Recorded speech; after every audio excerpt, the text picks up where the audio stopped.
Ladies and gentlemen, welcome to the Jonesy Brown podcast. He is Mike Jones. I'm John Brown. All right, I got to get this out the way early.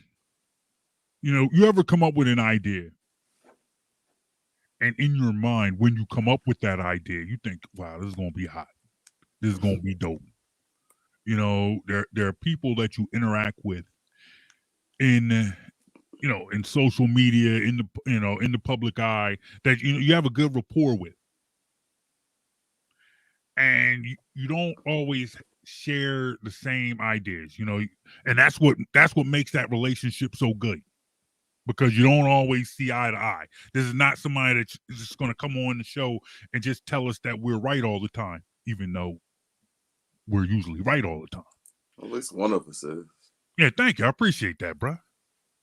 But nonetheless, we got to bring in our guest, host of the About Nothing But Sports podcast. Very good friend of the show, woman we love dearly, woman who's always welcome on the show. I'm gonna read this. Ladies and gentlemen, Ashley Baker is here. What's up, fellas? What's up? Oh, what's going on? Thanks for coming on with us. Glad to have you. For having me. I miss you guys. It's been a while. It has been a while. It's been a while. It has been a while. I think last time we talked to you, Super Bowl week. Super Bowl week, we were all getting ready to watch it on television. Well, it was right. I think it was before the Super Bowl. We had there was a group of us on. Yeah, I think you came on with Kelsey and Mike, right. And Mike Patton. Yeah. Yep. Gosh, that's been some time. It's a lot that didn't happen since the Super Bowl. A whole lot's happened since then. A whole lot has happened since the Super Bowl, and a whole lot has not happened. The Dallas Cowboys have improved a little bit. They look they look real good. That's the most objective I've heard JB be about that. By the way, that right there. I was about to say, I feel like he bringing it up way early to try to hurt and breeze by it. No. Oh, hell no, we ain't breezing by nothing. Okay, all right. I was just, he did get to it real in the intro. Like, yeah. Because maybe we'll get back to this. He ready to get it out of the way and move on. That's what he really wanted to do. Oh no. Well, look, nobody wants to just sit around and just delve into the Dallas Cowboys. I think we need to though right now. I think we need to. Okay. Tell him, Jonesy. I'm trying to find this tweet that she put out here Sunday.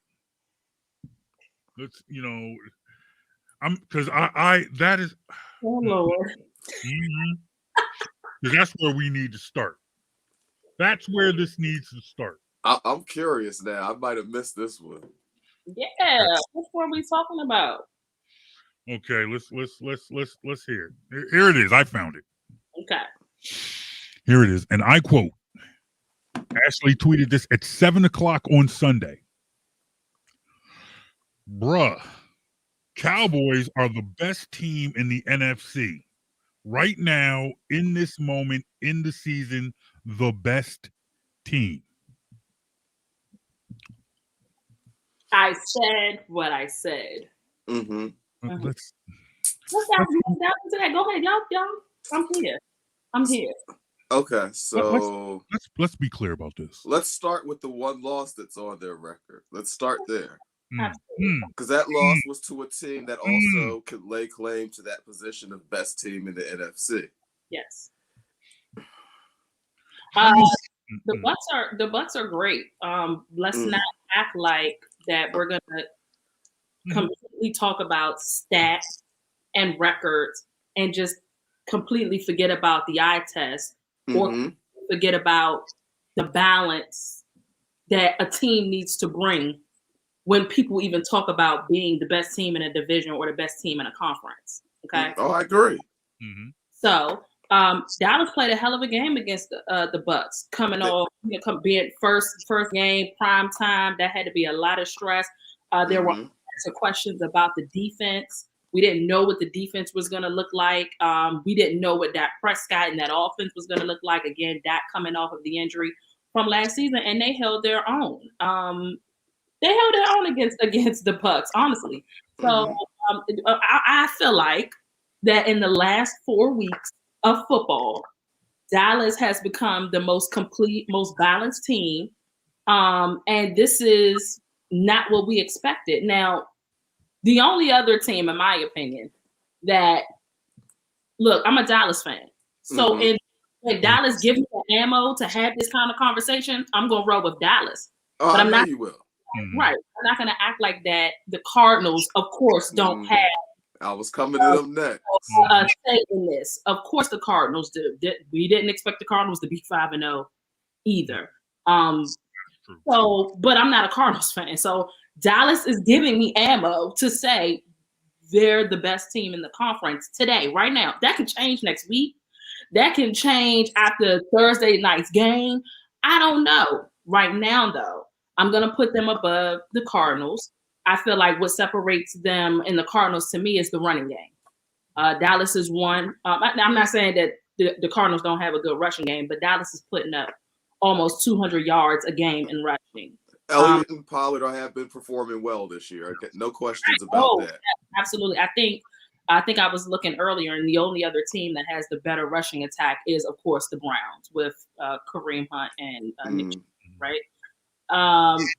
We want to talk about the Bucks. Tom Brady, y'all know that's my guy. Y'all know that Tom Brady is my guy. And we'll get more into him. We'll talk more about him in a minute. Coming with it, JB. But we're not going to act like that this has been an incredible defense. Am I saying that the defense won't get better? Hell no, I'm not saying that. I know that Todd Bowles is going to get the defense rolling later in the season when they're trying to make a postseason run. I get that. Right now, from what I'm saying, just right now, I'm liking Dallas's defense better. I'm liking Dallas's defense. And you know, it's just a beautiful thing that I can sit here and say this on a show, and the host of the show, you really can't argue with the defensive side of the ball with the Dallas Cowboys. I'm just talking about the aggression. I'm just talking about us not knowing what they were going to be and then being as good as they are. We weren't expecting that. So that's why, in my opinion, I'm not saying that they're the best team in the league. No, I'm not saying that. But I'm just talking about the conference itself. Right now, week 5, the Dallas Cowboys. Okay. Now, once you put out that tweet, I quote tweeted him. And this was my response. No, they're not. It's real simple. Hey, look, I am Jonesy and I, as well as Eagles fans, we also consider ourselves Penn State fans. So we're gonna follow Micah Parsons. You know, we watch. He's an impact player. Absolutely. He's definitely an impact player, and that Dallas defense has improved. That's legit. This defense has legitimately improved. Trayvon Diggs is a player. Diggs is a player. Parsons is a player. They got speed on that front line. They got DBs that are beasts. But I'm not quite sure if I am ready to talk about. I'm not ready this week. I'm not ready to crown them the best team in the NFC this week after beating up on the Giants without Daniel Jones and without Saquon Barkley. Well, here's my thing. Now, because, you know, and JB, I'll tell you, I'm consistent with this. I like to be objective, keep everything in perspective. Yes. So we're talking. I hate objective. And admittedly, the Cowboys defense is improved as compared to last year. It's significantly improved. That being said, I'll get this out the way. I just don't trust Mike McCarthy. Okay. But beyond that, against the Buccaneers, they gave up 31. They did a decent job against a good Chargers offense, held them to 17. A bad Eagles offense, I'm going to be honest about the Eagles offense, has been bad this year, 21. The Panthers, who the Eagles were just limited severely, scored 28. And then the Giants with a hurt Saquon and Daniel Jones at quarterback, it's not like they're going out there shutting down the Chiefs or the most high octane offenses to date either. So I don't know exactly how much better the Cowboys defense is. I know they're better. They were dead in almost every category last year, and not exactly. This year. So that's a great indication right there. So I mean, they were allowing like 31 points per game last year. So that's what I mean. I know they're better, but until they play some of the more high octane offenses in the league, I don't know how much better.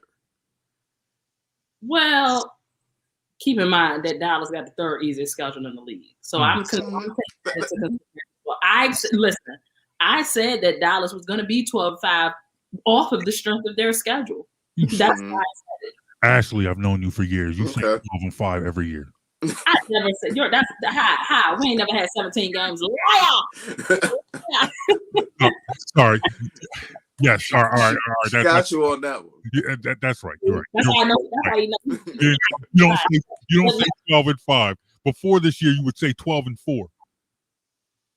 Look, to be fair, to the people watching, this is why these guys have me on their show, because they know for real, I'm gonna ride with my team, but I'm not no fool. I'm not this person that's up in the clouds and have these ridiculously, I may troll about it, but these ridiculously crazy expectations of the Dallas Cowboys. I know what this organization is. I know not to get all hyped up in week 5 and then be looking stupid at the end of the season.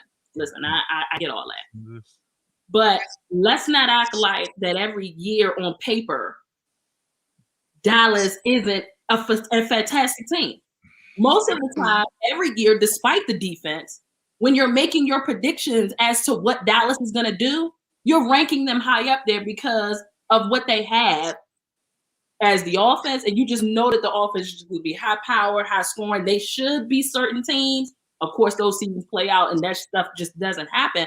But we're not going to act like that most years when you're seeing the offense be as stout as it is. People are saying, "Oh, Dallas is going to be," legitimately saying, "Oh, Dallas is. Oh, they're going to be 8-8, or they're going to be." No, most of us that are in this world, this sporting world, come on, let's not act like we all don't give them 10+ wins a season because of what's on paper. And I agree with you, but in our defense, we're both Eagles fans, so we pretty much call Dallas 8-8 in our sleep.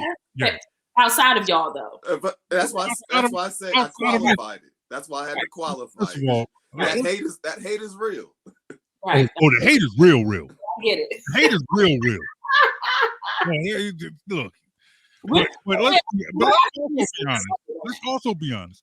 The people who's always calling for Dallas to be 12 wins, 12 wins every year. It's Ashley, it's Skip Bayless, it's guys like that. That's who's calling for it. This whole everybody. I don't know about that. Dallas fans just have a knack of being louder than everybody else. No, and they think that volume makes it everybody. No, let's be honest though. Most years, in most places outside of Philadelphia, the national media especially, they typically look at the Cowboys roster on paper, offensive line, running backs, receiving weapons, what should be talent on defense, whether or not it actually meshes together on the field. Exactly. And they'll say this team should win 10 games and win the division, especially considering what's been coming through in and out the NFC East in the last 10 years or so. Please. So, I'm sorry, I had to throw that comment up there real quick. My man Sonny representing Howard University. Dallas is an accident waiting to happen. You got that right, Sonny. So that is fair. Like a lot of times, a lot of people's early season, preseason projections, Cowboys are often at people's top of the division for the NFC East. And over the last 10 years, it's been pretty much nobody's won it 2 years in a row. Yeah, that's been Since about the NFC East, and especially now, Mhm. whereas it's kind of been it's kind of been a struggle for the teams. Whereas Mhm. you don't make the playoffs, you get that non-playoff schedule, and that's where you get that's where you Mhm. come up. Then you go out, you win the division, then you get Mhm. that division winning schedule, and you come falling back down to earth. So I mean, depending on draft positions, depending on free agency, any team can turn it around. Especially I see Dallas and I see the moves that they have made, and I feel like at this point now, today, they are the team better equipped to maintain a level of success. I could see, it's not a stretch to say, all right, Cowboys are probably favorite to win the NFC East. In fact, Mhm. probably is a stretch. No, they're a definite favorite to win the division Yeah, this year. they could win the division this year, and if they're able to stay healthy with that, with that running back, with the running back room, with those wide receiving cores, with the defense, with Parsons and Diggs, they gonna be a force. They definitely gonna be a force.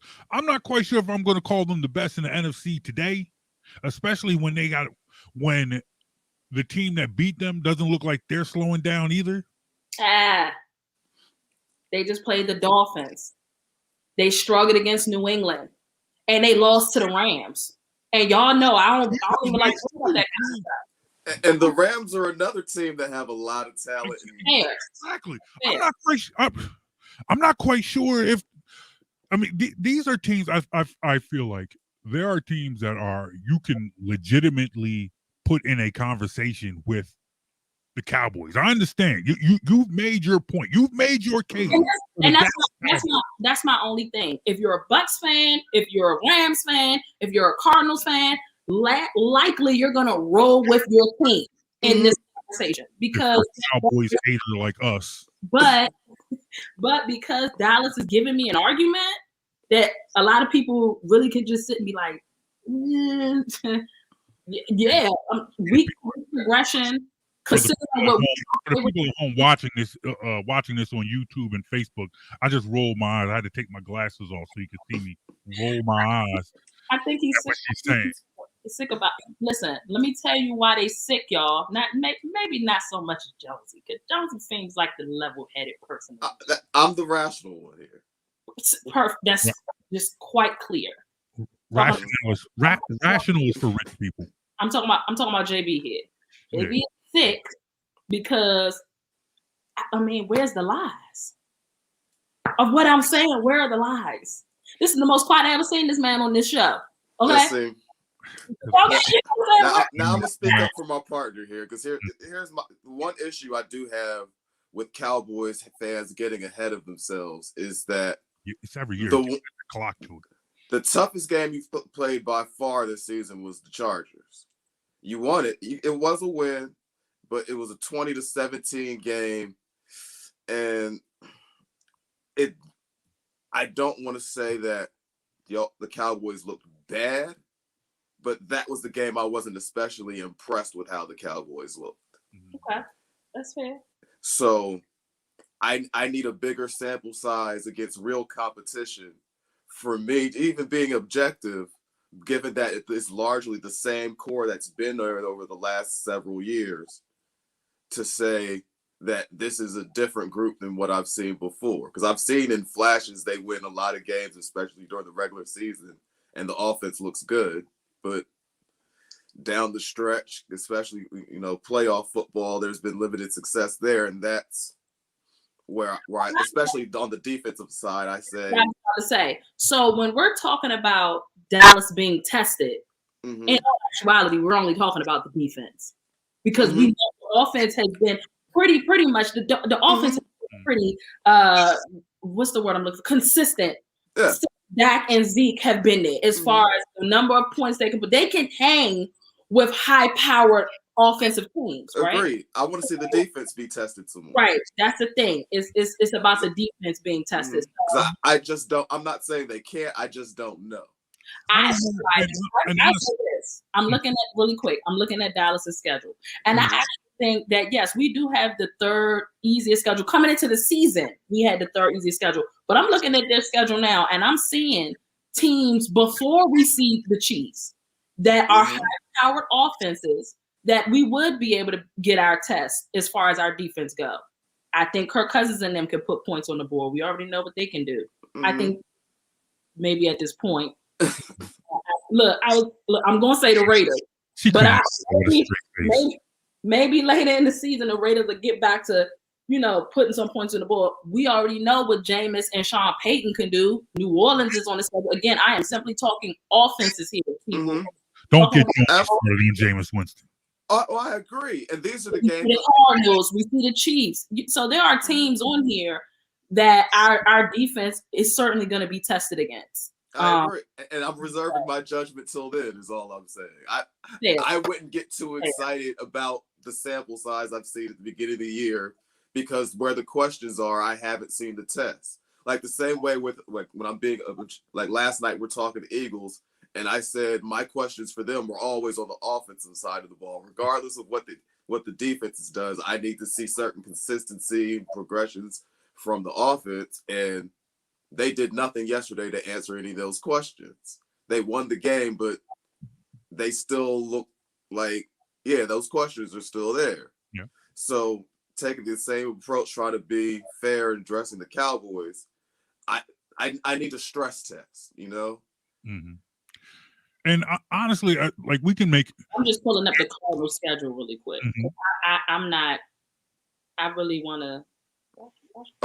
The Cardinals have a very tough schedule. They're in that division. Have a tough schedule, but I'm honestly, But Russell Wilson's down for a while, so that division got a little bit easier with that regard. They got to deal with the Rams, but honestly, I'm looking at Dallas's schedule, and honestly, I am not as sure. Like, Kirk Cousins could give them a test. Mm-hmm. Or Kirk Cousins could Kirk Cousins. Facts. Well, what are we saying here? Because Kirk Cousins is a bona fide stat stuffer. Throughout the game, he'll lose a game, but that guy can ball out. He'll put numbers up for sure. But he won't make the final play to win you the game. He's not that. But in that, does that make him a test? If you know that at some point in time Kirk Cousins is going Kirk Cousins away a game, then does that make him a test? To some degree. To some degree, because I'm not just looking at the final drive of the game. I'm looking at Dallas is still ranked 25th in defense. Okay, I am not an idiot. I hate the long balls they give up. I don't like certain play calls. I still feel like they're giving up too much yards. I feel like they have improved incredibly with the run because they could not stop a nosebleed last year under the defensive coordinator. I don't even remember the man's name. I don't need to remember his name. He's never been there in the first damn place. But they've definitely tightened up on the run game. Again, maybe we'll get a test with Dalvin Cook to see if that's really the case in Minnesota. But Kirk is one of those. He's one of those legitimate quarterbacks that can sling the ball. He's gonna get it into Rudolph, and all those guys. He's gonna spray the ball. So I feel like throughout the game, I'm gonna be looking for the test, not just if they can stop him on the winning drive. That's just something I'm gonna be trying to observe in general. Even Matt Ryan, I feel like Matt Ryan. We play Atlanta. That could be a slight test for the defense because Matt Ryan is not trash as far as putting up points. So we got some stuff that we're gonna be able to. I see the Vikings, I see the Broncos, I see the Falcons. Before going on the road and playing the Chiefs. Vikings, Broncos, and Falcons on the Cowboys schedule. And then you got the Raiders, Saints. Then you got Raiders team. and that squad. So to me, we're not going to see the end of this Ashley Baker Cowboys love fest anytime soon. This is going on for at least another month. Well, going on for the rest of my life. But I'm always going to support my squad. But I told you this was a mistake. They look good. I'm happy that I can even have, because I had this conversation a couple years ago. Y'all, we got a real cornerback. Michael Parsons off the edge. Like, my defense is tied with the most takeaways. And Jonesy, I should have called. I should have called Mikel Ramos. My offense. I should have Mikel Ramos. This was a show we needed her on. My offense. I don't even think Mikel. We should have called Kelsey. You shouldn't have called anybody else that's a division rival. Because I'm gonna take y'all up all night. You need to call somebody that's in the NFC South, somebody that's in the NFC West. You need to call one of them folks, because ain't nobody can say to me in the NFC East. How come we don't know any? How come we don't know any Giants writers, Giants reporters? You guys know Michael Lau? Yeah, we know. He's not a reporter. He's a fan. He's not a Giants reporter, but he's a huge Giants fan. Oh, see, that's the guy we should have had on here. Oh, he texted me last night and had pro. So I'm right. What's that? Now, sticking with the Cowboys defense, though, the other thing that concerns me about the long-term prospects of the Cowboys defense is, considering the teams and competition they've played so far. You said it, their defense is 25th right now? Yes. But they've been successful by being very opportunistic and creating turnovers. Yes. That is not necessarily something you can rely on over the course of a full schedule. Turnovers, they happen sometimes they don't. Are we sure with Trayvon Diggs? I'm joking. Like, seriously, at this point, interception is inevitable with that man on the field. But a higher level quarterback just knows, I'm gonna go away from him and pick at you, with rather pick at the other matchups. Facts. A pro is like Tom Brady's going to say, okay, you're covered there. Which is why I really, really wanted Dallas to go and get Stephon Gilmore, because I like Jordan Lewis. I don't like no damn Anthony Brown. So those two could have really gone. They could go. So you understand why I'm reserving my judgment until I see them get tested a little more. Yeah. I get it. I completely get it. Because like you said, when they see Patrick Mahomes, when they see those, quarterbacks, they're not going to throw Trayvon's way. They're not. No. So they have multiple weapons, multiple options. So if he's covered, that means he's open. That's right. Because that other side of the defense is still a question. Mm-hmm. Absolutely. And I don't like the answer in Anthony Brown. He got a pick yesterday, but that was against Glennon. Like, that doesn't impress me. Like, I don't. For some reason, they just can't. I would have actually been okay if they had found a way to maybe keep Byron Jones. I think Byron Jones with Stephon Diggs would have been okay. But Byron is. I thought from what I can remember, it's always an issue like with injuries with him. Like later, he couldn't stay healthy. So.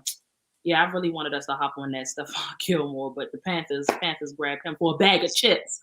Might I add, they grabbed him for a bag of chips. I was pissed about that. The price goes down once a team announces they're about to cut him. So nobody's going to pay more than a 6th rounder. He was there for the taking. Somebody wants to, but it's a 1-year deal. So if you're in win now mode like the Cowboys seem to be, that is a move you probably should have been interested in. Yeah, I think that would have really made me feel like, okay, they're legitimately trying to win this year. Pick the phone up. There's no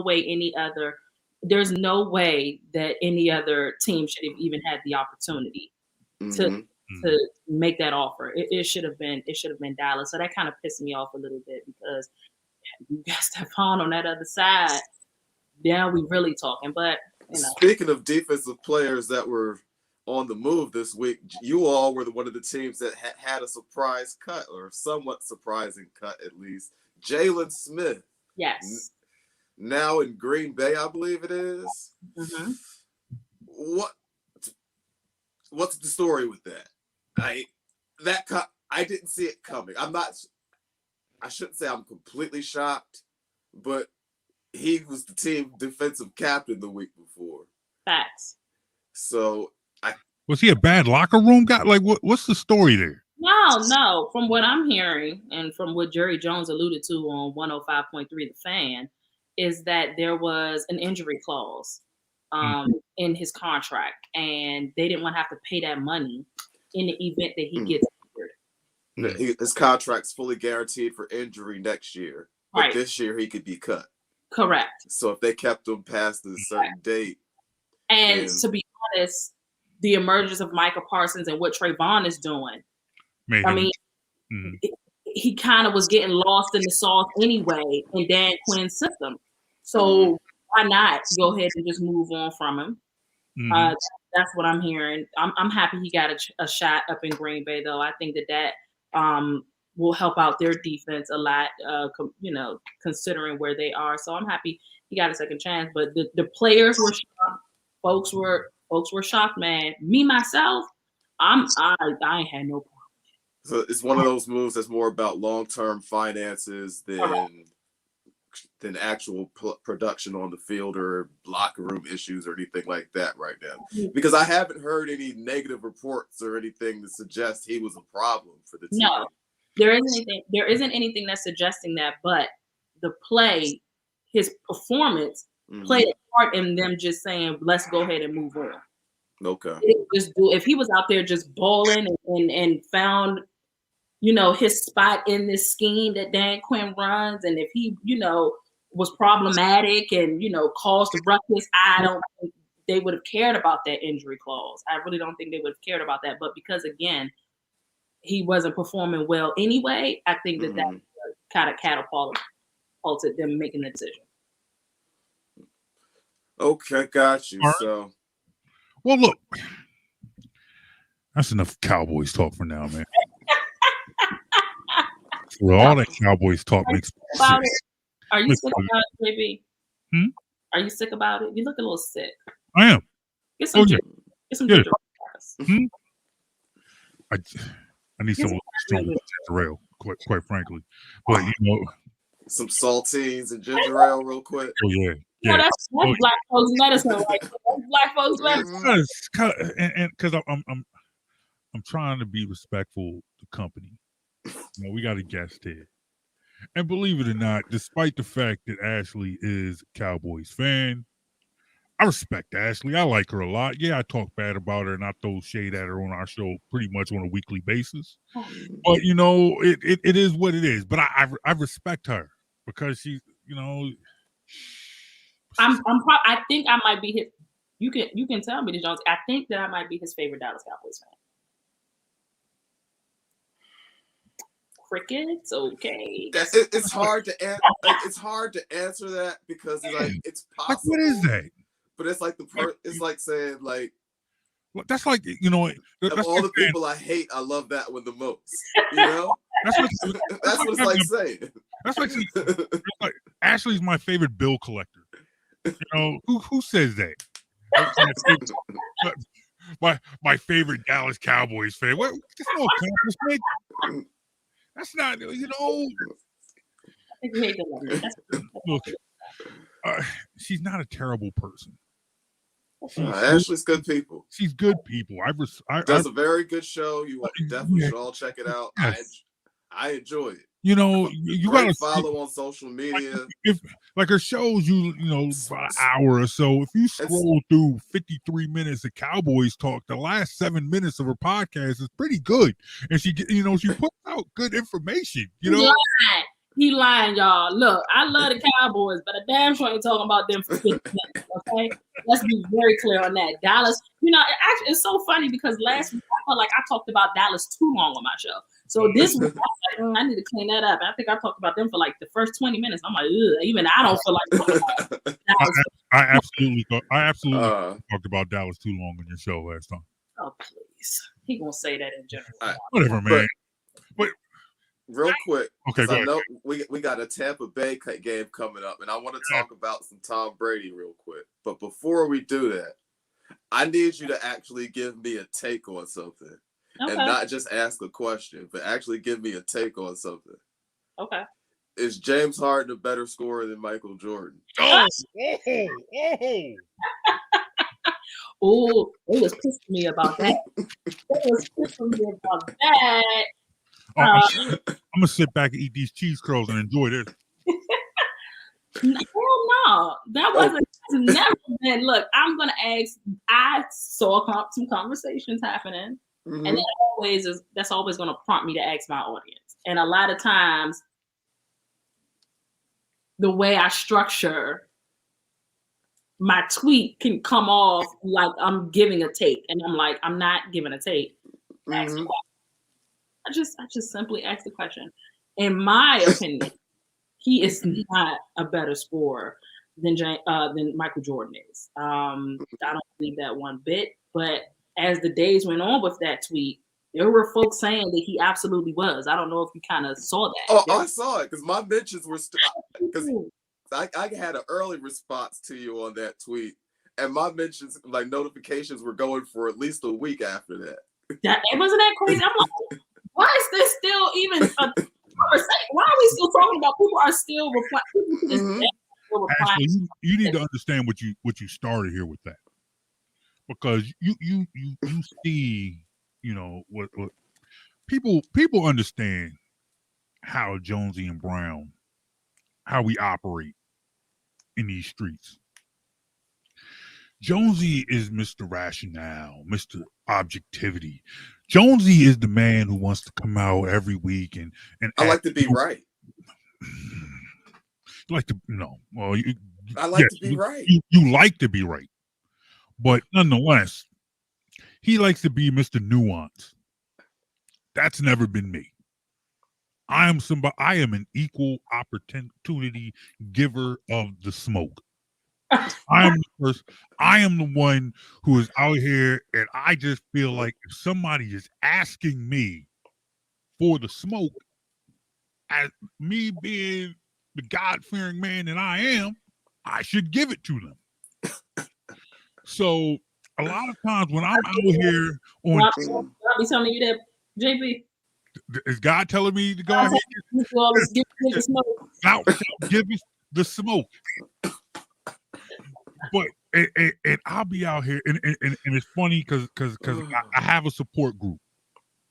It's Jonesy and it's Javon Alford, and I'll be out here on Twitter arguing with people over some of the dumbest things. Some topics are pretty good. Some are pretty dumb. Some are pretty foolish. Yeah, some are pretty foolish, and they'll both text me like JB, what are you doing, dude? Why are you out here on Twitter arguing with this person? For no reason. For no reason. So when I see and I try to bring Jonesy over to the dark side. Come on out here, just jump on Twitter and just argue with somebody for no reason. I understand, like please, come on, you'll feel better about yourself. Like he'll tag me in arguments with somebody he says some of the worst takes ever that he knows get under my skin, just to try to get me to argue on social media, and I won't do it. Like. So when here's the thing, he's the instigator. He's truly the instigator. I truly am. So when something like this falls in my lap, first of all, I felt like I owed Jonesy an apology for the fact that he saw that tweet before I could show it to him. I'm like, hold up, how is Ashley putting this out here in the Twitterverse? Let me tell you why I did it. Yeah, I did it. Can you hear us, Jonesy?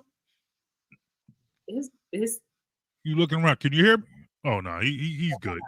He's good. So, I did it because of what I knew what was going to happen. Obviously, I love to just start conversation. I love conversation. I love to strike a match on social media. I love to do that. That is literally like my middle name. I do that. Yes. But for those that just deemed it an unnecessary question, a ridiculous question, because the obvious answer was Jordan, the obvious answer to a lot of people was not Jordan. That was the point of me bringing. I never just ask those kind of questions. I never ask questions that I know I'm going to get an overwhelming response of one answer. Never. There were legitimately people. I don't agree with those people. There are a lot of people going James Harden's way. And I'm like, see, there are people out here that exist like this, y'all. There are people out here that exist like this, and they got to be put out on blast.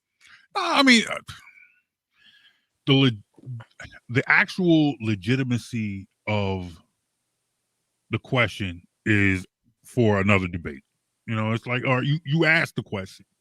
There are, I think, and honestly, it's all relative. Because one thing that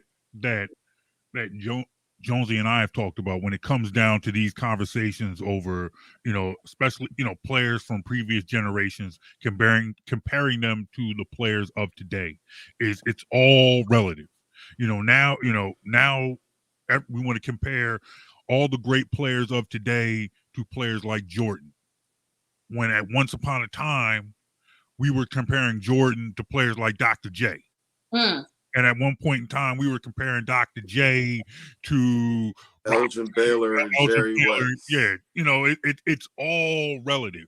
And at some point in time, these people now who are telling us that James Harden is a better scorer than Michael Jordan, at some point in time down the line, there's a kid in the 9th grade who will be saying is a better scorer than James Harden, and these kids now who swear that Harden is better than Jordan are going to be they're going to be losing their minds.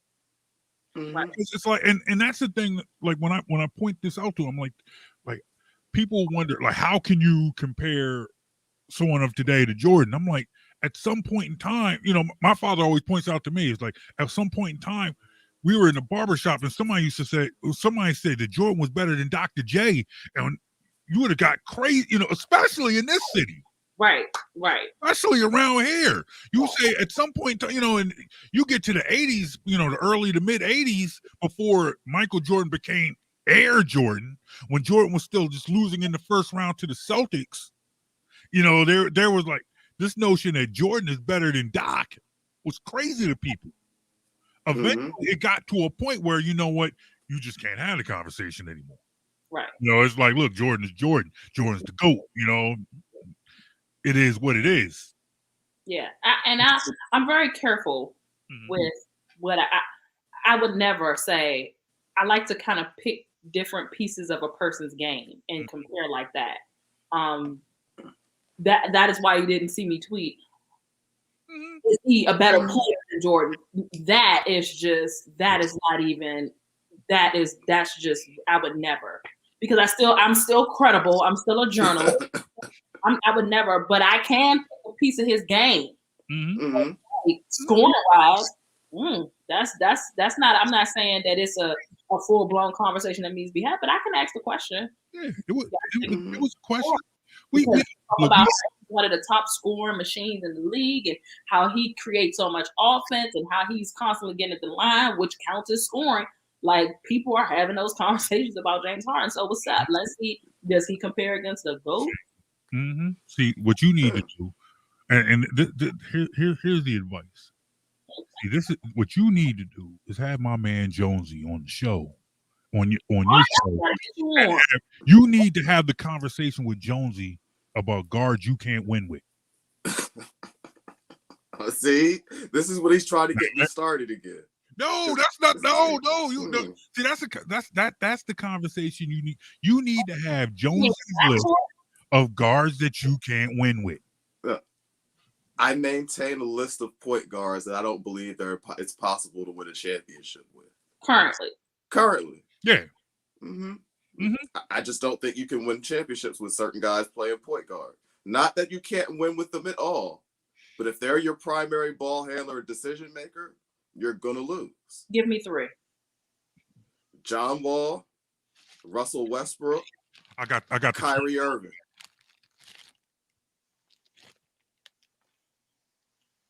Well, Kyrie was the primary ball handler in Cleveland. No, he wasn't. Who was the LeBron. And they did that publicly halfway through the season. That's why Kyrie got mad. LeBron took over the point guard duties. That's true. He was definitely the 2. You're right. Definitely the 2. I definitely. Ooh, God, they're gonna kill me. Mm-hmm. And see, people aren't supposed to say this because, these guys are exciting and fan favorites, but you're not going to win championships with them. They'll fill up stat sheets. They'll be on Sports Center. Mm-hmm. You'll see the clips on social media, but in the end, it's going to be somebody else winning the championship. Yeah. You don't feel like if John Wall was the primary ball handler, with a healthy Kawhi Leonard with the Clippers, could win a championship? Mm. I don't know if I agree about the John Wall. And JB will tell you this. I'm extremely low on John Calipari point guards. Yeah. I'm extremely low on John Calipari point guards because they don't know how to run an offense. All they do is attack. They come from a system where they're usually more athletic than everyone their competition, and they have better athletes around them than most of the competition, and they're allowed to just run up and down and attack, and they never learn how to run an offense. So when they get to the NBA, they're behind the learning curve, and NBA coaches don't teach. They say perform or get benched. So you go out there and do what you do it, and then these coaches, because these guys get big money or their top draft picks, are forced to cater their system to them or get fired. And catering a system to a guy who plays that way doesn't win. Mm.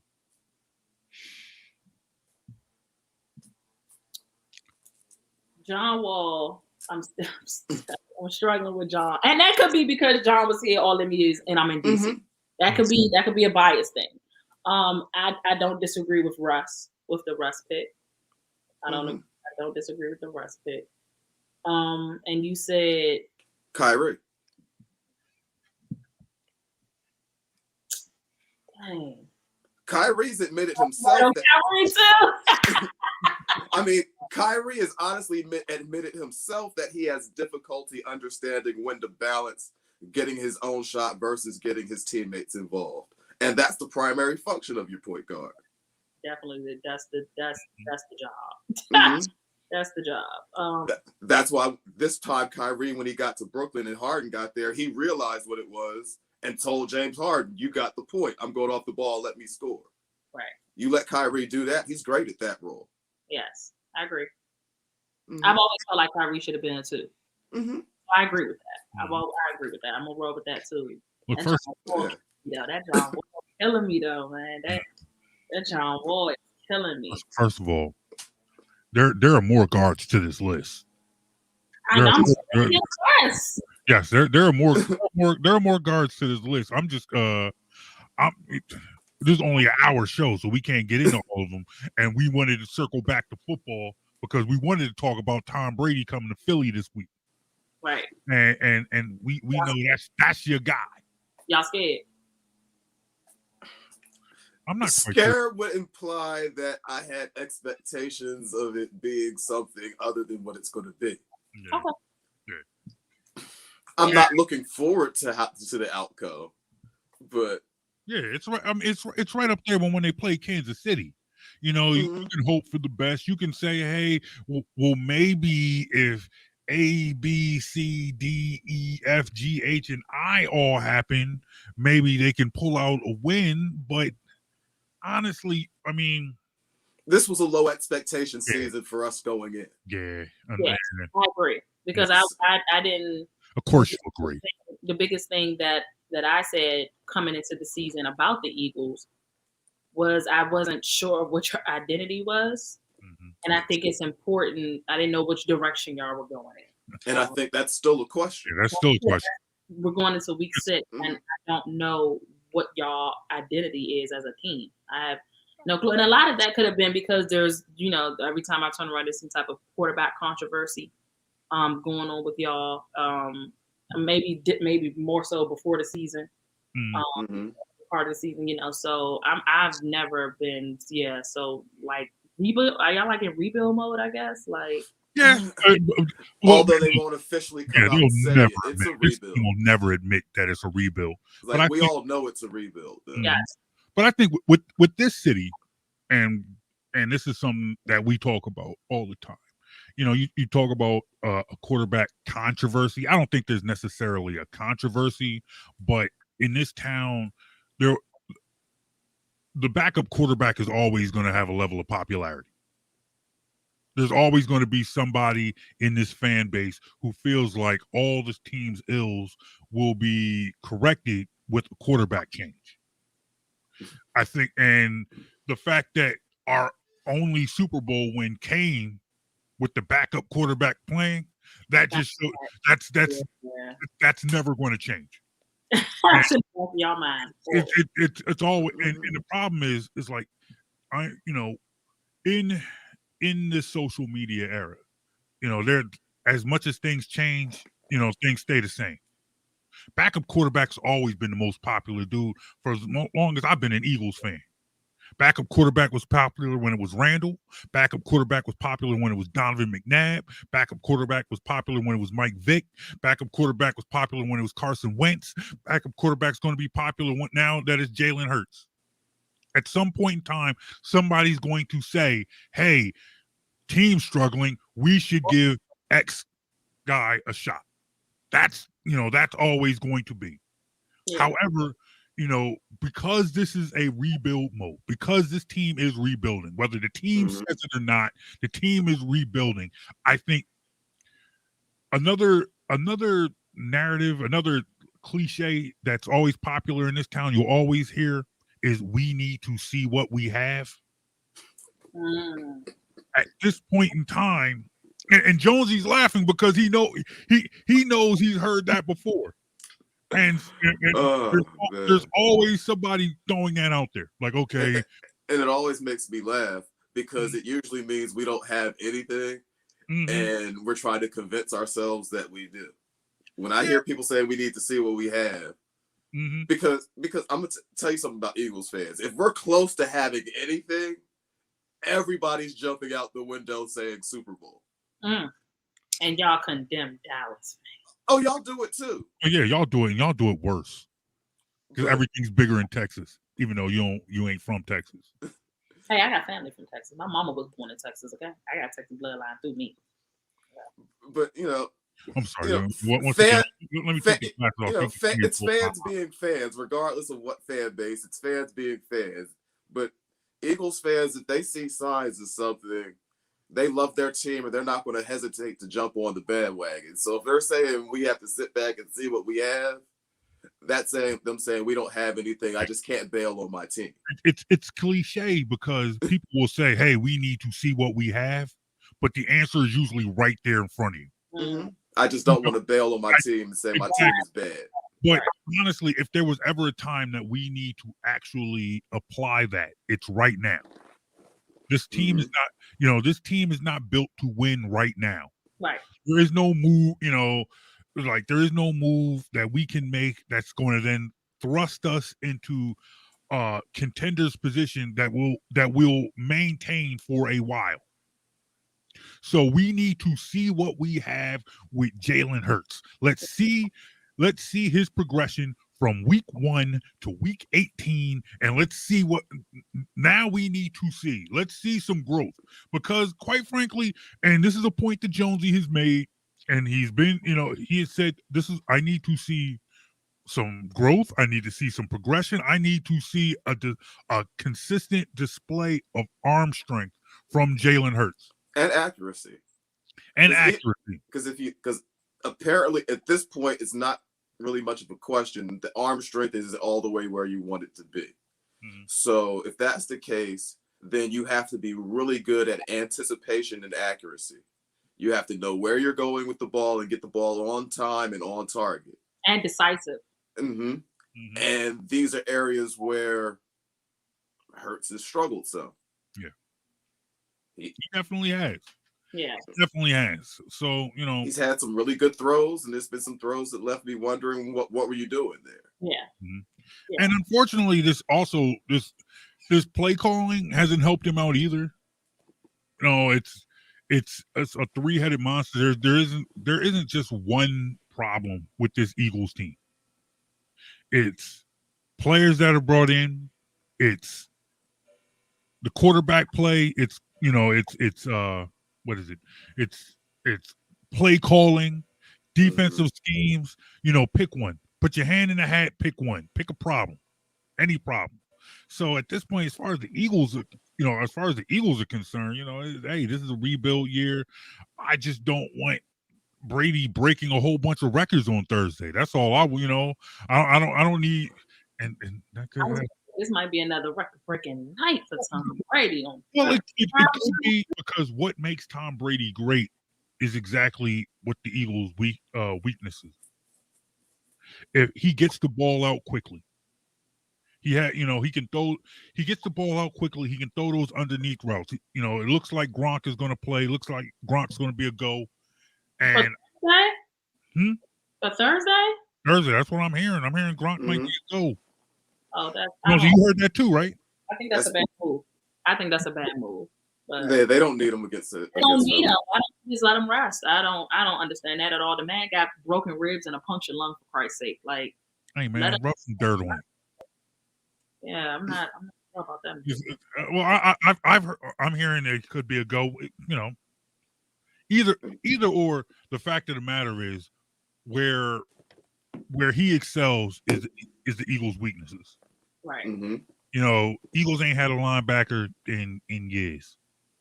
Eagles ain't had and it seems like their defensive philosophy is you're not going to throw over us. Everything y'all say is music to my ears. I love everything you're saying. I love how bad y'all are. I love how good we are. We only got about 3 minutes left in this show, right? We can keep that. I want to keep hearing about all of your offensive and defensive struggles and how y'all are pretty whack this year. How you're probably going to take a really bad butt kicking on Thursday. Please. I would love to hear this for the next 3 minutes. It's just making my day. I'm sorry, Jonesy. This is making my day. Please continue. I'm sorry. Jonesy, I apologize. This was my fault. Absolutely my fault. We should have just did this show ourselves. I love it. Just solidifying the fact that Ashley Baker will not. That y'all had beat Tampa shirts. It's cool because I'm going to enjoy watching you all lose to the Cardinals in the playoffs. So. I'm gonna call it now. It's gonna be them. It's gonna be the Cardinals that does it. It's gonna be the Cardinals.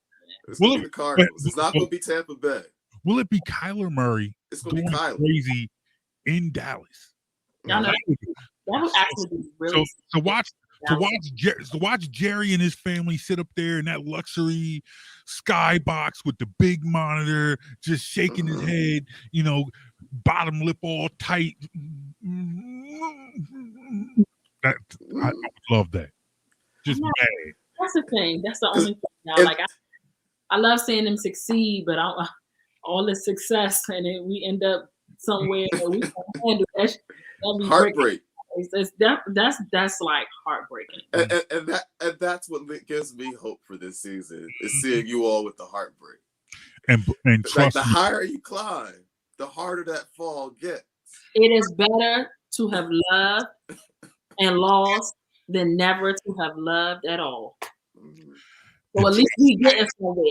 I can promise you that as the clock strikes zero in the final moments of the Dallas Cowboys season, you will get a text from me. Hey, Ashley, are you busy on Monday? You want to come on Jonesy and Brown?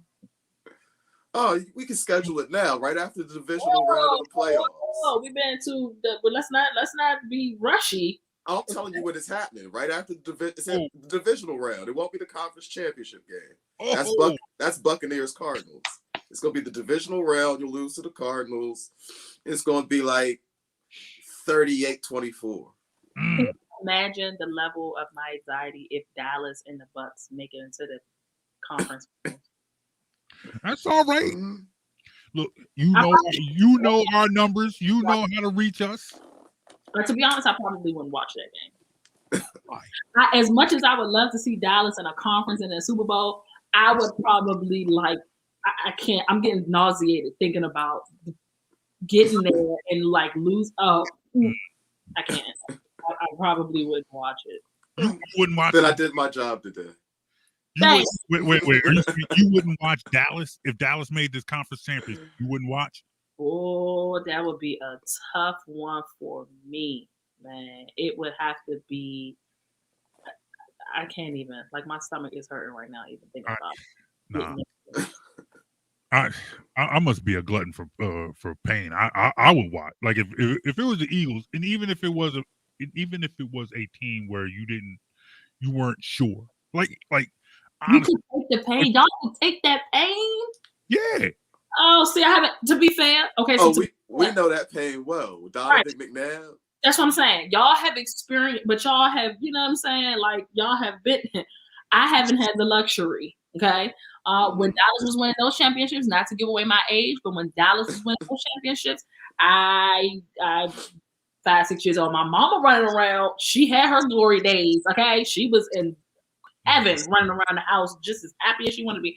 I've never had the chance to experience that. So yeah, I'm quite nervous. But Donovan got y'all there plenty of times, so y'all already know heartbreak. Well, exactly. Well, honestly, like McNabb got us there, and it was never.